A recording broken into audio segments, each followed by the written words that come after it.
క్రీస్తునందున్న పరిశుద్ధులందరికీ ప్రభువైన క్రీస్తు నామంలో శుభాభివందనాలు. దేవుని ప్రేమ ఆధ్యాత్మిక కార్యక్రమానికి స్వాగతం. ఏప్రిల్ 20 కొరకు సిహెచ్ స్పర్జన్ గారు వ్రాసిన ధ్యానం చదువుతున్నాను, వినండి. నీతిమంతుని విశ్వాసమూలముగా జీవించును. రోమా 1:17 నేను చనిపోను, నా దేవుడైన యేసు ప్రభువులో నేను విశ్వాసం ఉంచుతున్నాను కాబట్టి ఆ విశ్వాసం నన్ను సజీవంగా కాపాడుతుంది.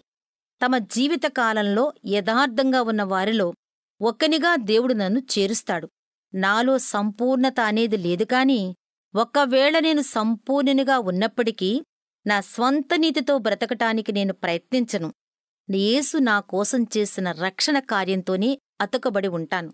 ఆయనలో విశ్వాసం ఉంచటం మూలంగానే తప్ప మరి ఏ విధంగానూ నేను బ్రతకలేను. ప్రభువైన యేసుకు హతసాక్షిగా నా శరీరం అప్పగించగలిగినప్పటికీ నా స్వంత ధైర్య సాహసాల మీద కాని నిలకడగా ఉన్న నా ఆత్మీయ స్థితి మీద కాని నేను ఆధారపడేది లేదు.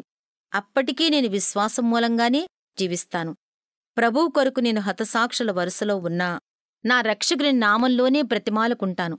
ఆయన నామంలో క్షమాపణ తప్ప మరి దేనిని ఆశించను. మనోభావాల మీద పుణ్యకార్యాల మీద ఆధారపడి జీవించటం కంటే విశ్వాసమూలంగా జీవించటం అనేది ఎంతో భరోసాతో కూడిన సంతోషకరమైన విషయం. ఒక ద్రాక్షతీగ బహుశా ఒకవేళ తనంతట తానే బ్రతకగలిగినప్పటికీ అది ద్రాక్షావల్లిలో నిలిచి ఉంటే అంతకంటే శక్తివంతంగా జీవిస్తుంది కదా.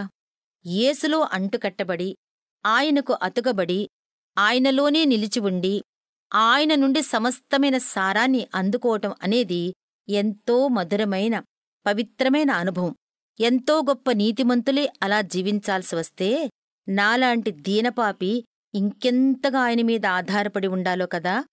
ప్రభువా, నేను నీయందే విశ్వాసం ఉంచుతున్నాను. నిన్ను నేను సంపూర్ణంగా నమ్ముకోవాలి. అంతకు మించి నేనేం చెయ్యగలను?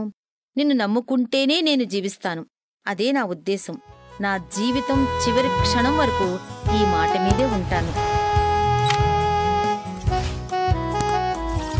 దేవుని ప్రేమ ఆధ్యాత్మిక కార్యక్రమాన్ని చివరి వరకు వీక్షించిన శ్రోతలందరికీ మా హృదయపూర్వక వందనాలు. తిరిగి మరలా రేపటి ఉదయకాల సమయంలో కలుసుకుందాం. అంతవరకు సెలవు. May God bless you. దేవుడు మిమ్మల్ని అందరినీ దీవించును గాక. ఆమెన్.